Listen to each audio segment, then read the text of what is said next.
University college ಮುಂಭಾಗದ bus stand ತೆರವುಗೊಳಿಸಿದ್ದನ್ನು ವಿರೋಧಿಸಿ ಅಖಿಲ ಭಾರತೀಯ ವಿದ್ಯಾರ್ಥಿ ಪರಿಷತ್ನಿಂದ ಬುಧವಾರ ಪ್ರತಿಭಟನೆ ನಡೆಸಲಾಯಿತು. ಮಂಗಳೂರಿನ ಮಿನಿ ವಿಧಾನಸೌಧದ ಮುಂಭಾಗ ಪ್ರತಿಭಟನೆ ನಡೆಸಿದ ಎಬಿವಿಪಿ ಕಾರ್ಯಕರ್ತರು ವಿದ್ಯಾರ್ಥಿಗಳ ಮನವಿಗೆ ಸ್ಪಂದಿಸದ ಪಾಲಿಕೆ ಆಯುಕ್ತರಿಗೆ ಧಿಕ್ಕಾರ ಕೂಗಿದ್ರು.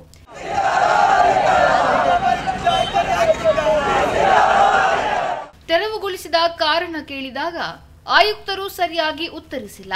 2.5 ವರ್ಷಗಳ ಹಿಂದೆ ಇಲ್ಲಿ ಬಸ್ ನಿಲ್ದಾಣ ನಿರ್ಮಿಸುವಾಗ ಯೋಚಿಸಲಿಲ್ಲ ಏಕೆ ಎಂದು ಪ್ರಶ್ನಿಸಿದರು. ರಸ್ತೆ ತಡೆ ನಡೆಸಲು ಯತ್ನಿಸಿದ ಎಬಿವಿಪಿ ಕಾರ್ಯಕರ್ತರನ್ನ ಪೊಲೀಸರು ಬ್ಯಾರಿಕೇಡ್ಗಳನ್ನು ಬಳಸಿ ತಡೆದರು.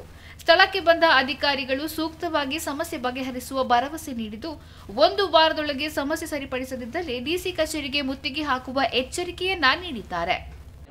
1 ವಾರದೊಳಗೆ ನಿಮ್ಮ ಸ್ಟ್ಯಾಂಡ್ ಅನ್ನು ತಿಳಿಸದಿದ್ದರೆ ವಾಪಸ್ ಆಸ್ಪಾಸ್ನಲ್ಲಿರುವಂತಹ ಎಲ್ಲ ಕಾಲೇಜಿನ ವಿದ್ಯಾರ್ಥಿಗಳು ರೋಡಲ್ಲಿ ಇರ್ತಾರೆ. ಡಿಸಿ ಕಚೇರಿಗೆ ಮುತ್ತಿಗೆ ಹಾಕುವಂಥ ಕೆಲಸವನ್ನು ಮಾಡ್ತೀವಿ ಸರ್. ನಿಮ್ಮ ಮಾತಿಗೆ ಗ್ಯಾರಂಟಿ ಕೊಡುವುದಿಲ್ಲ. ನಿಮ್ಮ ಸ್ಟ್ಯಾಂಡ್ ಅನ್ನು ತೋರಿಸಿ.